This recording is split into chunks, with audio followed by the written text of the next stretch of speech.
Hi, yes, this is an avatar, and you will probably see her popping up every once in a while here in my lectures. So here we go.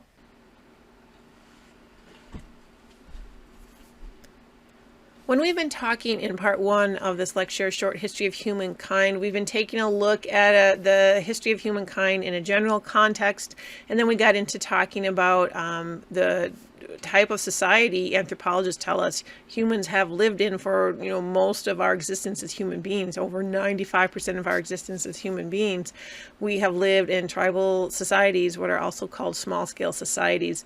So we were taking an in-depth look at some of those general traits and characteristics that define tribal societies.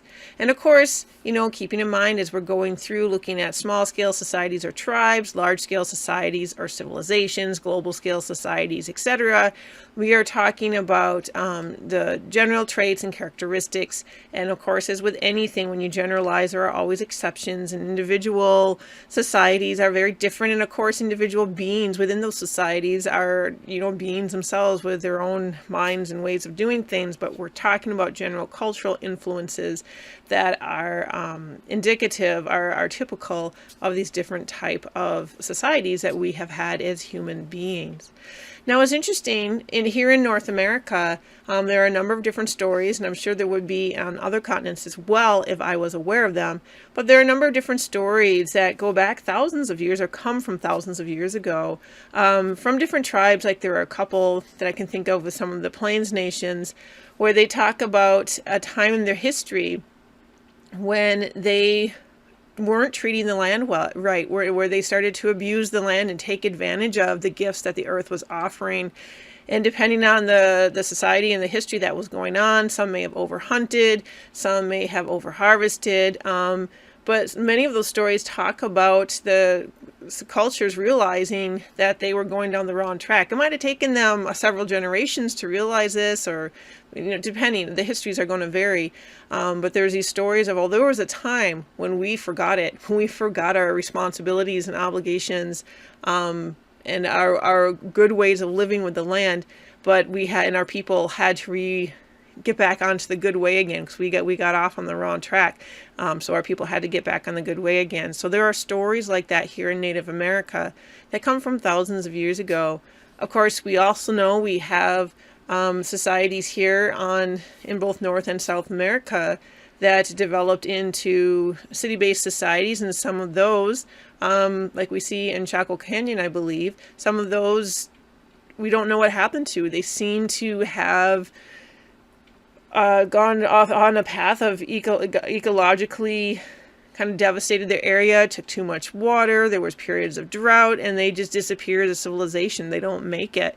So we have these stories that I'm familiar with in both North and South America. And, on different continents, I'm sure likewise different people are going to have different stories throughout their history too. Your 200, 300, possibly even 400,000 years of history of human beings on this earth. I'm sure there are many stories like that some that have existed onto today, most of which have been lost.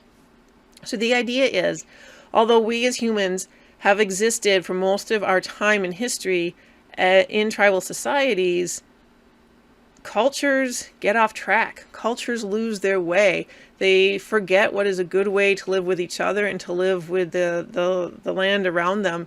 And they go off track. And that's what we're going to start taking a look at today. So our first one I want to talk about is our large-scale societies that anthropologists identify with the advent of cities. When you start to see urban areas developing in different parts of the world, you are seeing the makings of a large-scale society.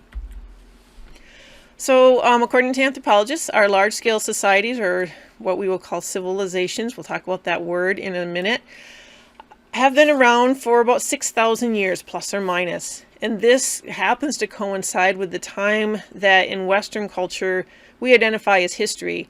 Anything that happened in the last 6,000 years in a so-called civilized society we consider history.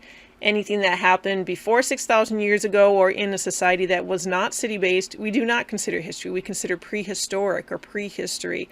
So we get this idea of prehistory, something that happened before cities, or prehistoric cultures that were not city-based. So it's It's a real cultural bias, a way of seeing things, and a way of writing off tens of thousands, if not hundreds of thousands of years of human history. Large-scale societies are city-based. The city in any large-scale society, depending on what society we're talking about, it might start off with one city, or maybe you end up with multiple connected cities. But the idea is the city is the seat of power. It is where the powerhouse is located, and the powerhouse that is making that decision, the ones who have that decision-making power, that's a centralized government. So in large-scale societies, unlike in tribal societies, if you remember, in tribes or small-scale societies, the seat of power is in the household. People, the family, are the ones who are making the decisions everybody's making it, this is our community. We, as the family members who make up this community, are making the decisions that impact this community. Large-scale societies are not like that. You have a government that is most often much further removed from your local community, unless you happen to live in the city that government is located in, and that government is making decisions that impact you and affect you. And you may have some sort of little toehold in, who gets to represent you in that government, or you may not have any at all. You may have a representative democracy, or you may have a monarchy, or some kind of other sort of governmental structure. But the idea is you are not empowered in the same way as an individual or as a family that individuals and families are empowered in small-scale or tribal societies. The decision-making power is far removed from most individuals and families in these city-based large-scale societies. Some common traits of large-scale societies. You will find agriculture among large-scale societies. Agriculture, we got to pause and talk for a moment about this because this is a really loaded concept. Tribal societies have been doing plant cultivation for, nobody really knows probably how long, but, we have 10,000 years ago, 10,000 years ago, the Maya were cultivating corn. 1,000 years ago, the Haudenosaunee were cultivating corn up in North America. So, and we know I believe the Ojibwe and so many other tribes cultivated those three sisters, corn, squash, and beans. In fact, estimates range from 60 to 70% of the foods we consume today in the United States, and some people expand that even to a wider range. But for sure here in the United States, Canada, North American area, 60 to 70% of the foods we eat come from Native American plant cultivation. But this isn't necessarily agriculture. Some Native American societies did become city-based societies, large-scale societies, and they had a more intensive form of plant cultivation that would be called agriculture. Others were more plant cultivation that was horticulture, small scale. Kind of a good way that I think about the difference. Horticulture is plant cultivation that feeds you and your family, your community, your immediate community. Agriculture is when you go large scale and you're no longer cultivating plants just to feed your family and your community. You're cultivating plants to feed people beyond your immediate bioregion, beyond your immediate local area. So agriculture is much more intensive plant cultivation. It's much more large scale. And many people argue once we took that step to agriculture, that was looking at a piece of land and saying, how do we take this large piece of land and completely harness it for human use? Which right there, people say we start to make that step away from thinking about our impact on other relations, that we start to, when we start to think we have the right to take over such a large amount of land to make it exclusively for human use. Of course, cities require agriculture. Cities, even though they are the seat of power in these societies, they are completely dependent on the surrounding countryside. They do not provide, historically, cities do not provide their own food. They need the food to come from the rural people, from the rural areas. But ironically, the cities take their power and they oppress those people of the land, in part to be able to ensure that they always have that food supply coming in. And we can get into more discussion of how that colonization of rural people is essential to a large-scale society, that colonization of people of the land, because without that, and we will be talking more in depthly all throughout class, because that colonization of the people of the land, by the urban areas. If the urban areas didn't have that colonization, they wouldn't be able to live. They wouldn't be able to survive because they are not self-sufficient unto themselves, whereas people of the land can be self-sufficient unless we have governments that are creating conditions in which they are not able to remain self-sufficient on their land. So this is one of the traits of large-scale societies, that you have agriculture, you have cities, and you have the colonization of the people of the land or rural people in order to benefit these urban areas. Is there a mutual exchange of benefits? Sure, some people can argue that there is, but in exchange for that, people are giving up freedoms, and people are giving up their power as individuals, as families, as small communities, and they start to sever, as we'll see, the relationship to the other animals, the plants, the other relations that tribal societies had a close relationship with, a close respect for, I should say. Large-scale societies also, one of their traits, defining traits, is that their populations start to go on the rise, whereas with tribal societies or small-scale societies, their populations stay at an equilibrium, and there's an understanding that if you start to increase your population, you're going to damage your surrounding land community of the land, which hurts your non-human relatives, but it also hurts you ultimately, because your land base can no longer support you if you go beyond what we call today the ecological carrying capacity. Large-scale societies go beyond the ecological carrying capacity, and that's where they start to depend on things like agriculture in order to prop them up and make them possible. Large-scale societies are defined by the rise of hierarchies, socially speaking, and economic stratification. So you start to have the rise of political elites, religious elites, economic elites, people who are considered superior while others are considered inferior in a major way. Like, everybody in society has a place in the hierarchy that they are supposed to fit into, often based on their economic class. The stratification also percolates right on down into looking at some people as laborers and other people as those who have the right to command or boss around those laborers, instead of everybody being their own self, their own individual self, with responsibilities to the family and the community, but still having that individual freedom.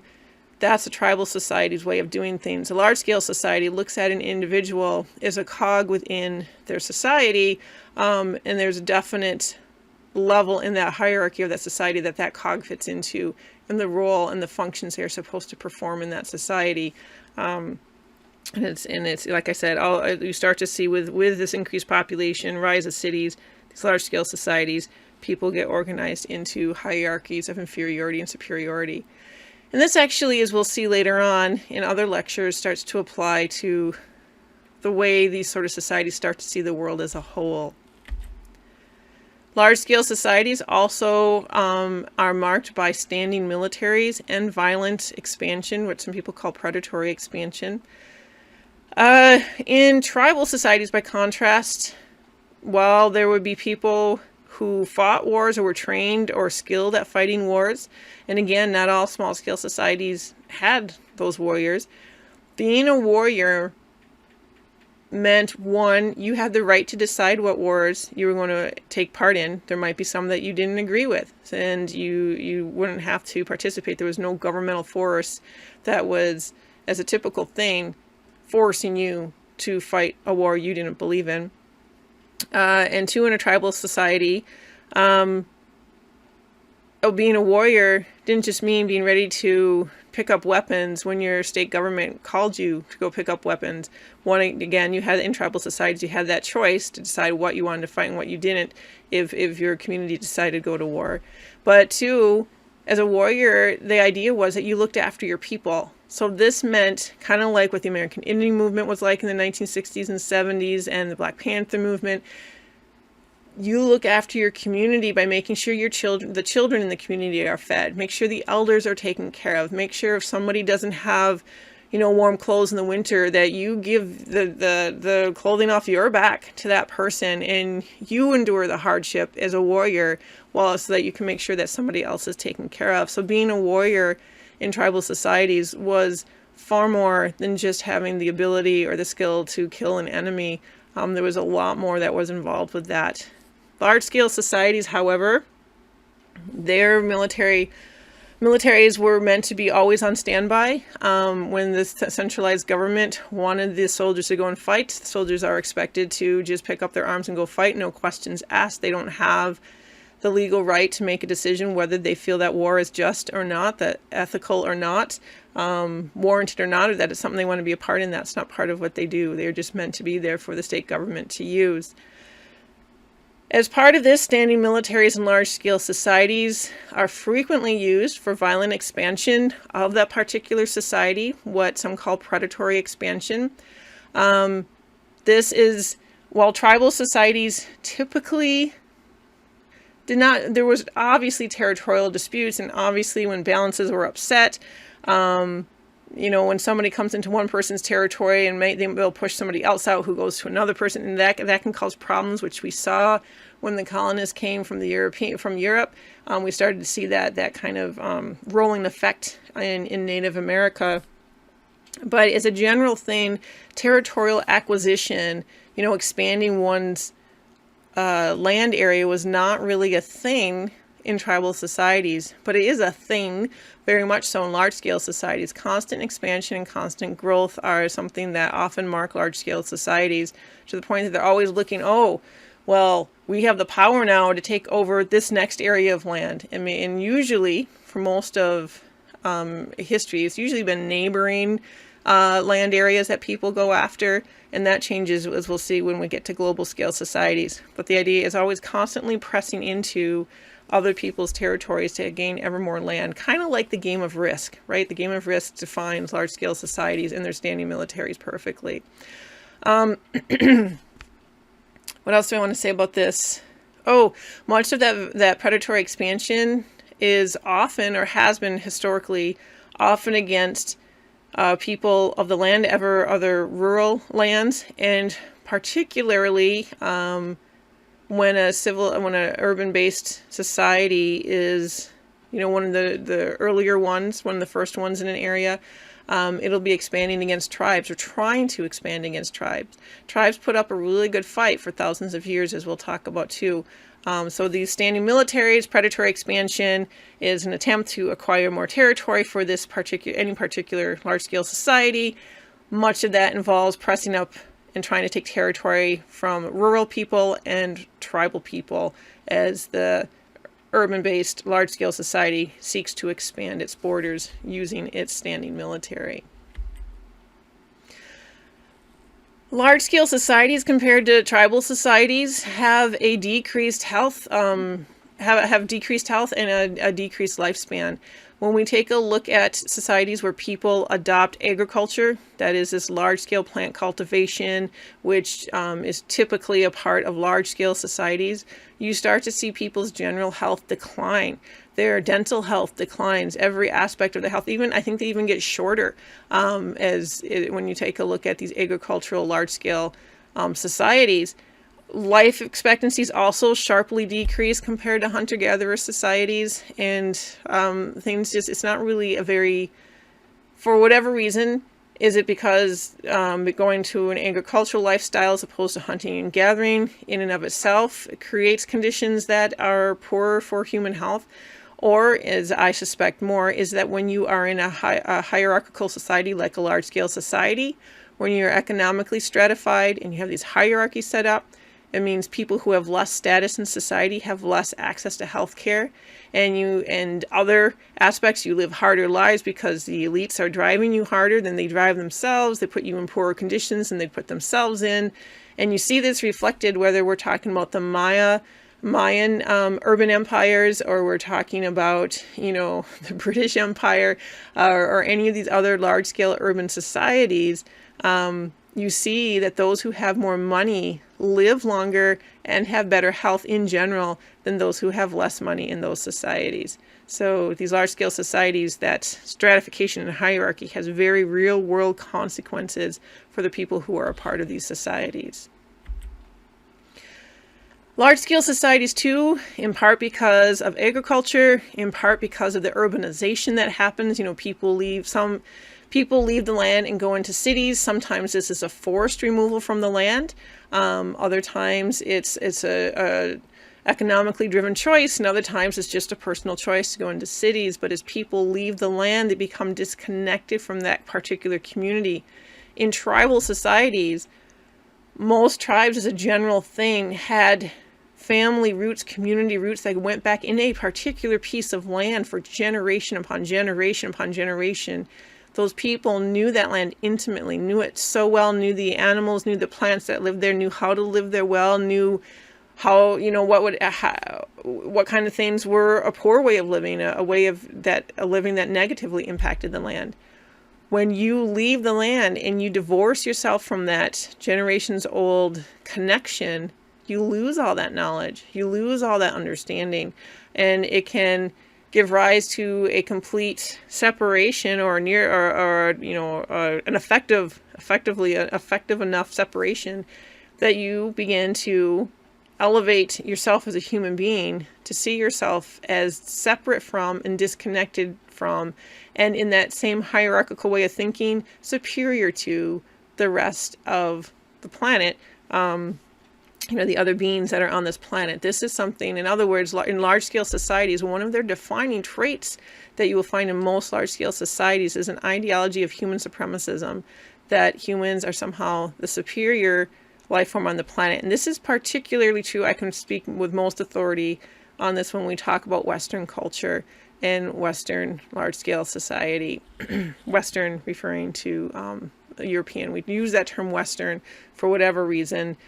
We could discuss that usage of that term too, but when we say Western, we're referring to European.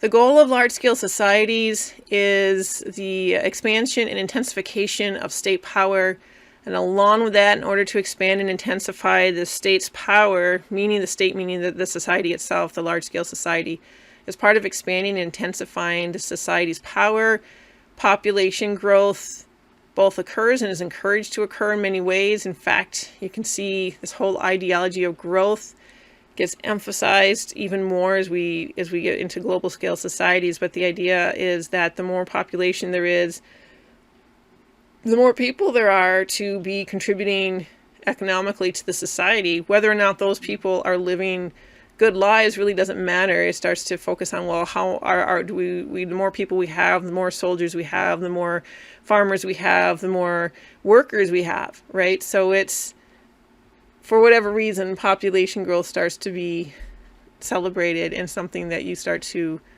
have as a goal as a society. And it's also something that just seems to start to happen, partly because when you get separated, in a big part, because when you get separated from your land, you no longer have the understanding, you lose the understanding of how your growth in population is negatively impacting the land on which you live, which is not only impacting the human and non-human beings who live on that land in a negative way, but ultimately is going to come back and get you in a negative way because you're living in ways on the land that are not sustainable.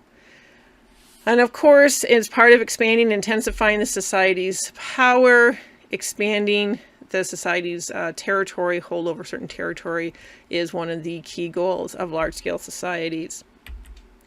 Population levels, as I've mentioned, a defining aspect to the large-scale societies, their population levels are on the increase.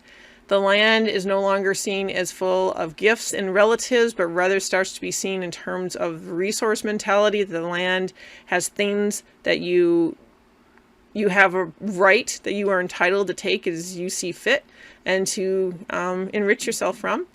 And you start to see the people of the land being removed from the land. Some key examples of this you see very much, of course, with colonialism coming into indigenous areas. We'll be taking a look at that throughout different lectures, where Native people are just outright removed from the land because the settlers want them.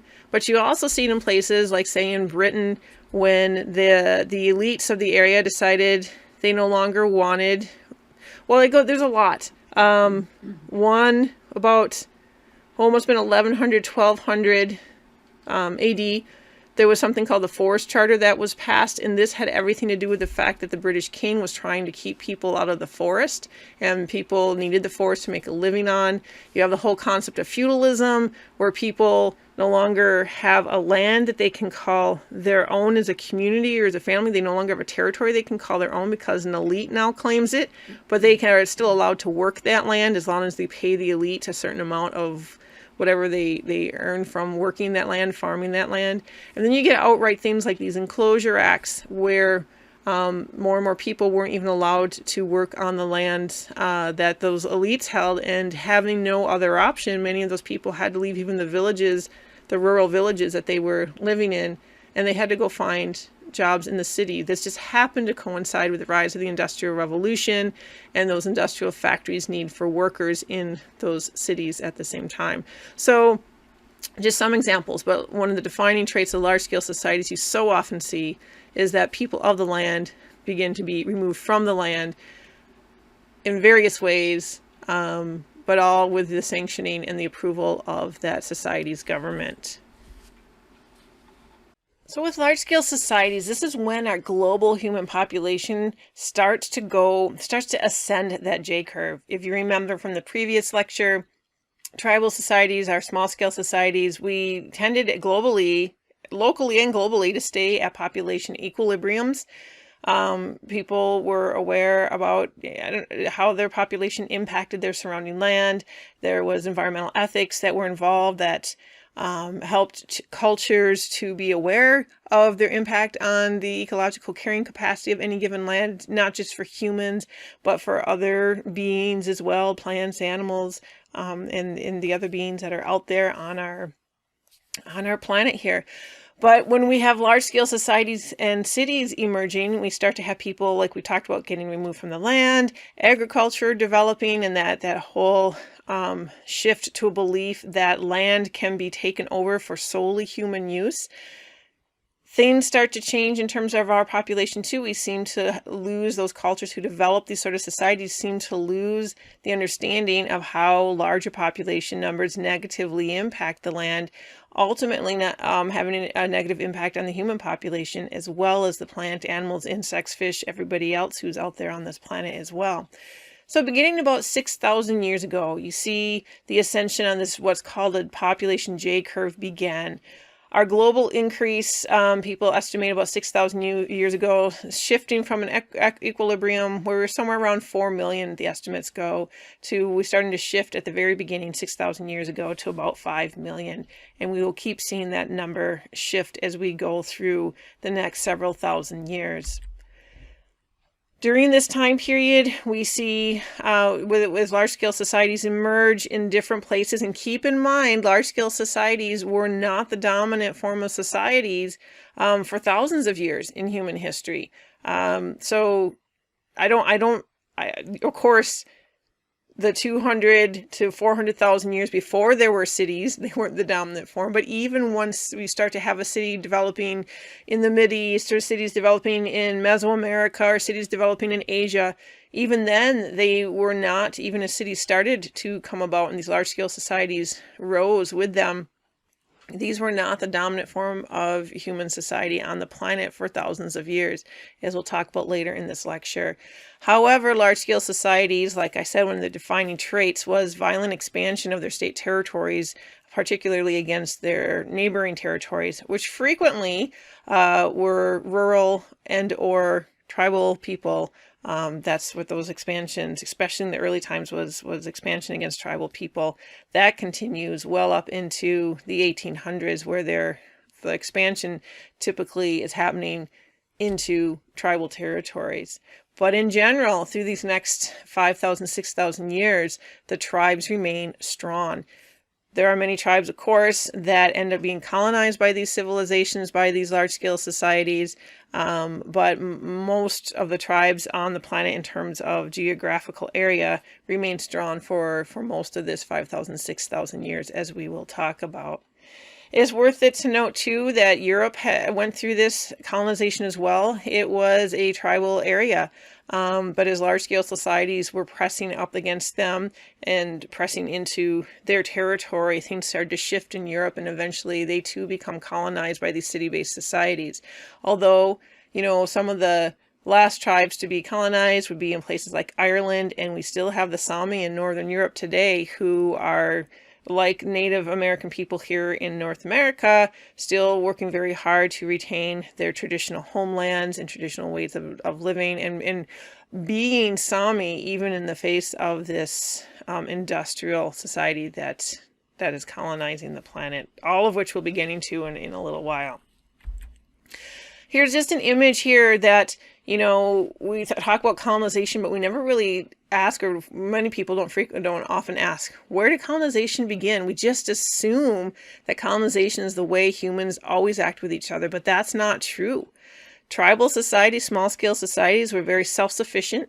They had trade, they had travel. It wasn't that they were isolated and didn't know about anybody else. They traveled, people traveled. There's evidence of travel, there's evidence of trade across continents. People are sharing different items, but everything that they needed, the things that they depended on, they were able to provide for themselves. And that's a very different thing than when the things you're dependent on come from somebody else halfway around the world, as we are today. But when cities rose up, cities themselves were not self-sufficient. Unlike tribal societies, large-scale societies, their centers of power are not self-sufficient. So they need the people of the land, whether that's rural people or tribal people someplace else. They need what they see as the resources of those lands in order to survive. So cities are really the first colonizers, and that continues on to this day. I have a picture here of out in California, I believe, if I remember right, it's been a few years since I grabbed this picture, but I believe it's Los Angeles. Somebody's probably familiar with that skyline and might tell me, no, it's San Francisco, but I believe this is Los Angeles. And like other cities, like New York City and other cities, it is not as self-sufficient. There are some environmentalists who argue people should move into cities to be more environmentally friendly, but the idea is it is not more environmentally friendly to move into a city because you still are living off of the land. You just aren't aware of the impacts you're having on the land because you don't see it. You're in your urban bubble.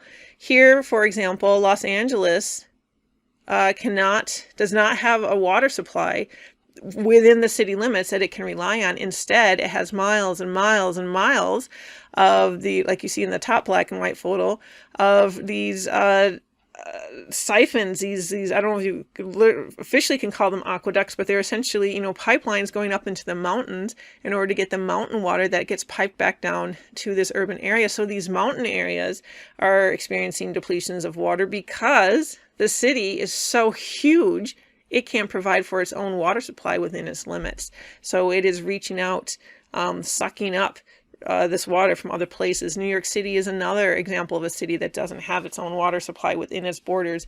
It is reaching out into the Catskill Mountains. And those are just two examples of one particular way, water, that cities are dependent on the surrounding land to survive. Of course, everything from food to oxygen to the materials that are used to build people's homes and houses and other buildings, all of that comes from the land, right? And so the cities sit there without realizing how they're impacting the land. They're just pulling it in from the land and be completely oblivious. Ignorance is bliss, right? Completely oblivious because they don't see right in front of them what's happening to the land. Whereas if you're living on the land and somebody clear cuts next to your house, you know what's happening. You're like, wow, our appetite for lumber is causing this destruction to happen. You have a very real connection with that. So that's just one example of what we're talking about there. And I put the highway in that bottom black and white picture just as an example. This is like the pipelines into the cities of everything that the cities are needing to draw off of the land in order to survive. We live in a very complex situation right now where even those of us who are living on the land and are rural, this is all something we'll talk about in future lectures, but even though we live rural, we live in a large-scale society that is urbanized and that has created conditions very deliberately, as we'll talk about, to make us no longer self-sufficient on the land, so that we are dependent on this larger-scale economy for our very survival. So even though we live on the land today, many of us are living in this off of other people's lands, all around the world, our globalized trade network. We'll talk all about that, but as rural people, we have the opportunity, because we have a relationship with the land in which we live, or we have the opportunity to have a relationship on the land in which we live that still has to be cultivated. You have to be mindful about cultivating it, to actually see how our current lifestyles are impacting the land.